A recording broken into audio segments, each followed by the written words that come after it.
Frain again. As soon as I struck it, I thought, right, I know I make good contact. Van full of Cobblers supporters, enjoying the sunshine, enjoying the drinks and enjoying the occasion.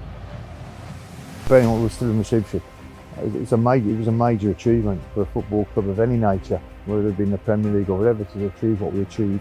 The club's 125 years old now, so there's a lot of history. Undoubtedly the highlight of my career, so fortunate.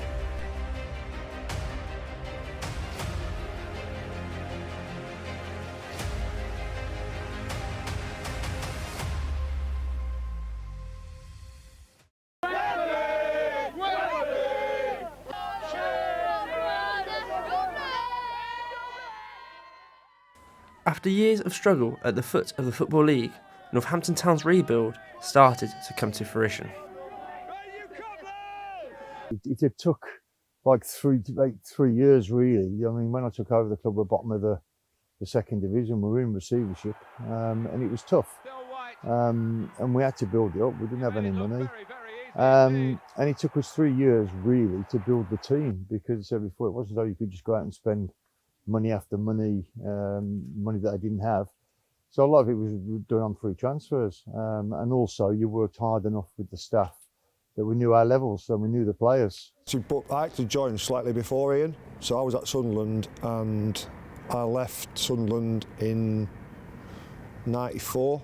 Ironically, Ian was at Sunderland and he followed me here sort of 6 months later, and I think knowing what was coming in terms of coaching sort of stood me in good stead, because I knew what he was about and how he worked. So I think knowing that made it probably a little bit easier for me, and not as much of a culture shock to myself as it was to the other players. Inside for Johnny Frain. One man who was a key part of the squad was John Frain, who arrived from his boyhood club Birmingham City on a free transfer. Well, I just wanted to play football, to be honest. I signed a 12-month contract with Birmingham when Trevor Francis became manager. It became apparent pretty quickly that I wasn't going to figure these plans. I played one game, I think, in October in the first team. And after that, I was training reserves, training with the kids, the youth team. Worked out pretty quickly, I wasn't going to figure at all. Basically, we had to be hard to beat. I said before, we didn't have any money. And if you've got no money, you've basically got to know the markets, and the markets were free transfers or loans off the people that I knew as well. And we had to be hard to beat. So if you had a lot more money, you may have gone for a more adventurous kind of player. But what we did was go for reliability, people that basically played games every year, didn't pick up that many injuries, because if we did have major injuries, we just couldn't go out and get anybody else in because we didn't have the money. So basically reliable, honest people with good character, and moulded them into a team really that was hard to beat. Ian built a really well, sort of efficient team, well organised team, played to the strengths, but there's some good players in that side as well, some talented players. As soon as you get a feeling, as soon as I went there, great spirit, great club, not just the players, the staff as well, Dennis Casey, Gary Thompson, coaching staff, the people who worked at the club as well, just a real tight-knit club, run by local people who really cared about the club. It was only really probably, I think the last 7 or 8 games, I think, went on an unbeaten run, might have been 5 wins, 2 draws or something from the last 7, that sort of propelled the side up from mid-table into the playoffs. But they, as each good result came along, the crowds grew, the momentum grew, the feel-good factor grew, the confidence grew, and everything sort of worked hand in hand really. So it did all come together, but not initially. It was sort of quite late on in the season when things really started to happen. A trip to Ninian Park was the first hurdle the Cobblers needed to overcome on their playoff journey. The first leg was, I can remember it being a real horrible day. It was chucking down with rain. And like I say, going to Cardiff, the old Ninian Park, is always difficult to go there anytime. But obviously with the pressure of the playoffs, it makes it a little bit doubly difficult. Going to Ninian Park is never easy. Got terrific support, very vocal. You knew it was going to be a big crowd. And if we would have gone there and come away with a draw, we would have been happy. Even more so when I think halfway through the game in the first half. Mark Cooper, I think it was Cooper who got sent off. It might not be Mark Cooper who got sent off. So we played virtually, I think, 60 minutes with 10 men.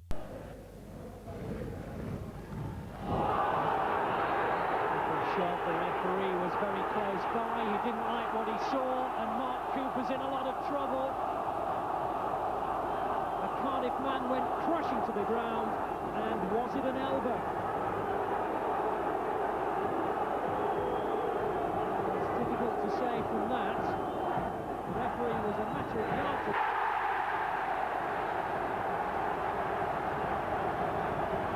Mark Cooper sent off. And then Sean Parrish scoring one of the best goals you'll ever see. A really, really good, solid performance away from home.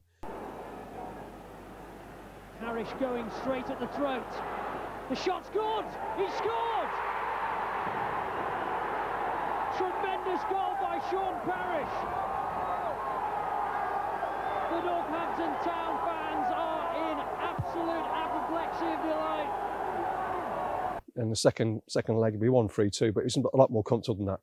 I think it was 2-0. Cardiff scored just before half time.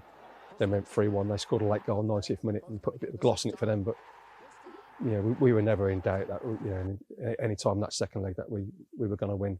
A fantastic, would have been a week and a half really between the semi-final and the final, and I remember the demand for tickets was crazy. People were queuing for hours for tickets, and this was sort of days where the internet was barely in everyday use, so there wasn't any buying online. It was all come to the stadium to buy your tickets, and the merchandise was flying out the door, and shops in the high street would be decorated in club colours, and people would be producing cobbler's cakes, and there'd be people having their hair dyed claret and white and the face painting, and they'd be dressing their dogs up in rosettes, and everything that you see in a big cup tie these days was going on at the time, and there was just an amazing buzz around the town, and it dominated. A local pop group brought a song out to mark the occasion, and the players, I think, were fitted out with suits and lived the life of celebrities for a couple of weeks, and it just gripped the whole town, as I say, because the football club had been starved of any real success for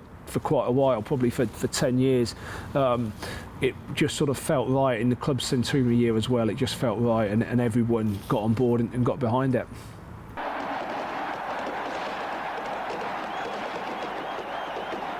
The day had finally arrived, the Division 3 playoff final. All that stood in Town's way was Swansea City.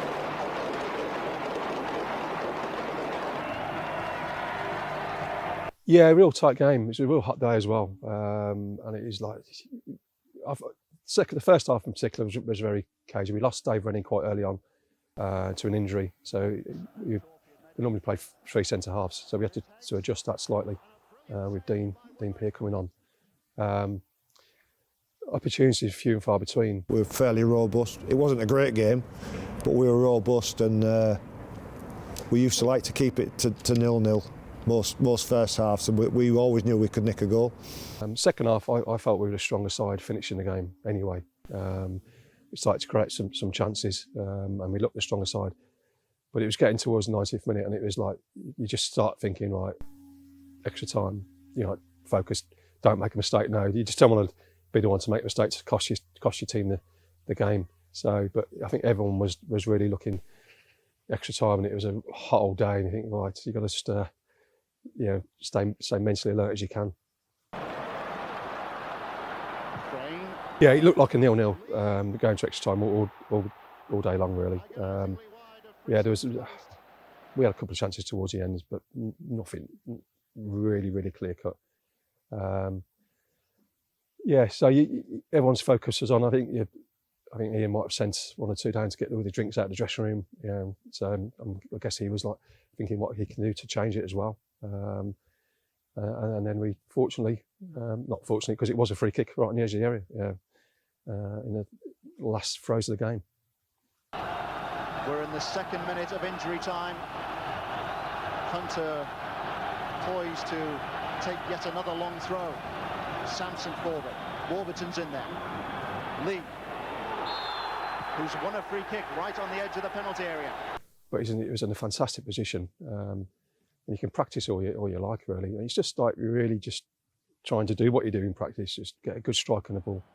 I think the first free kick, took it and I was aiming for the keeper's left, that corner. But one of their players, Jonathan Coates, I think it was, encroached quite early and it was really blatant. It wasn't a marginal decision. He was like about 3 yards away from the ball by the time it hit him.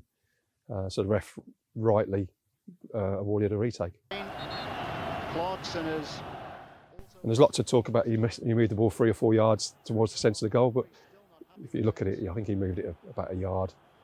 But that yard did open up both sides of the goal then, to be fair. So I was standing over it with Roy Hunter, and Roy said, bit of a gap the other side, and there was a slight gap.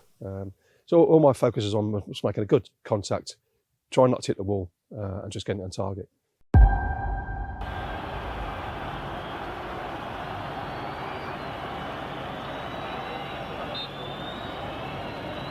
Frain again, and he's got it!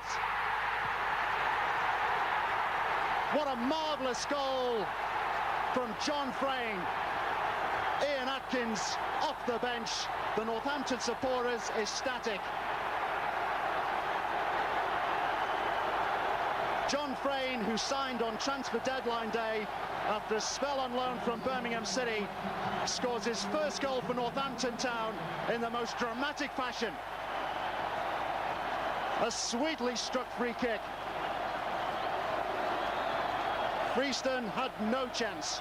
And as soon as I struck it, I thought, right, I know I make good contact. So I'm trying to peer around where the ball went, and the first indication I had that it's gone in was, I think, the lad's arms up in the air right before I saw it hit the back of the net. And once it did, it was pandemonium. I must admit I was starting to prepare myself for extra time. I think it was quite a warm day if I remember rightly, but the pitch was rock hard. And all I can remember thinking is that I don't really want extra time. It was a cagey game. Fortunately, John came up with the goods in the 93rd minute, which was a relief for all of us, really.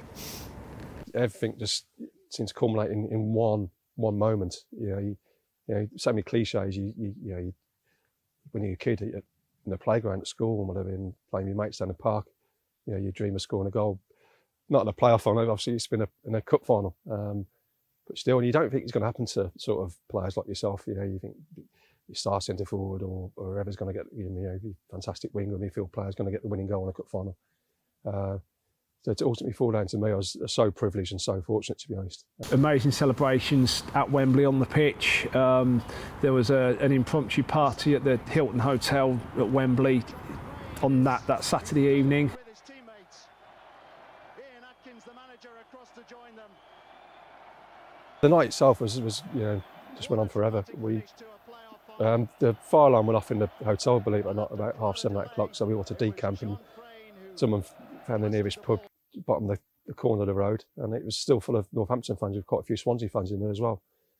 So we had half an hour in there, and they probably couldn't believe it when 15 of the Northampton players walk in with the staff as well. So we had an hour in there, then back to the hotel, a very, very late night. And then you're right, on I think the bank holiday Monday, I think it was, we had the bus tour around Northampton.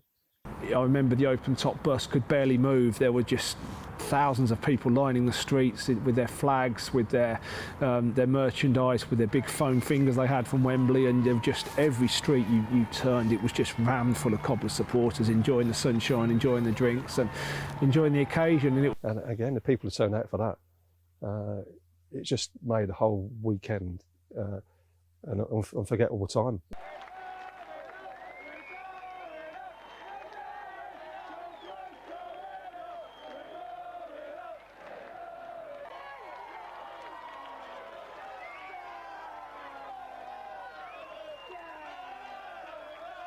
It's incredible. I tell you, for being what we were still in receivership, it was a major achievement for a football club of any nature, whether it be in the Premier League or whatever, to achieve what we achieved. And that was really the players, so the coach, but everybody in the club as well. I mean, a lot of people within the club had been at the old county ground where they were handing out buckets before games, basically to pay the players' wages. These people basically did the turnstiles, studied everything, and they were supporters. They didn't get any money for it, but they loved the club. It brought the town together, everybody together, the town. That's why we are, I think, in that day, this is where we are now, you know what I mean? Because it brought the club together and the fans together. Because I joined in January. Those lads had had a long, hard season getting the club to where they were. Not just that season before as well. You know, battling to getting to be in a position where they could, be in the playoffs. So I was just so pleased. And again, it just shows you what football's like, and life in general as well. I just probably the worst season, the lowest points in my career during that season, and to go from there 3 months later to be undoubtedly the highlight of my career. So fortunate. But you just running back, we knew it was late in the game, so you're trying to focus again. Think, right, we know how long was the ref going to play. You end up playing 10 seconds, and then just fantastic experience. And just finally, if you could sum up the day and the occasion in 3 words, what would it be? Simply the best.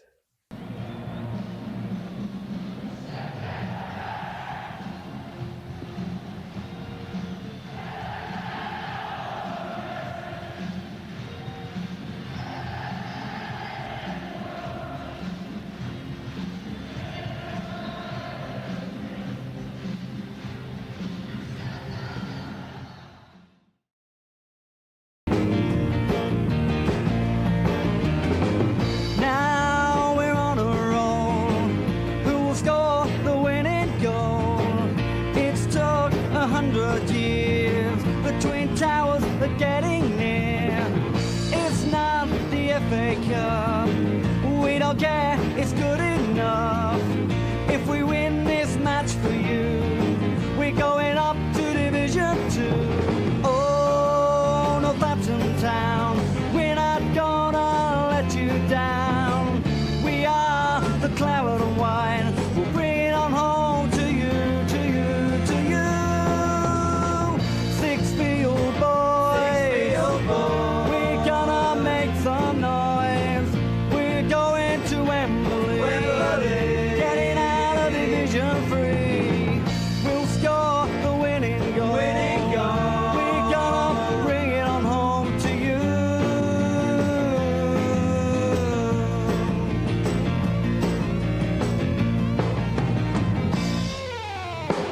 Big Ray is at the back.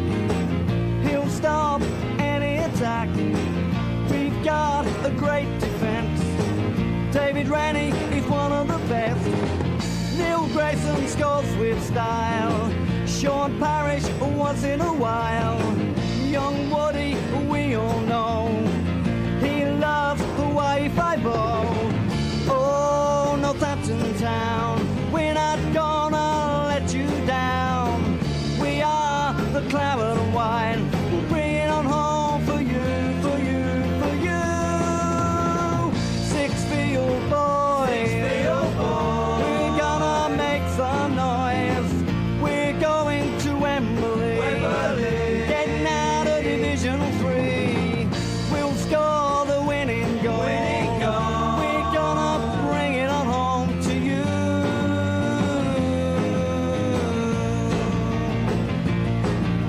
C-O-double-B-L-E-R-S. C-O-double-B-L-E-R-S. C-O-double-B-L-E-R-S.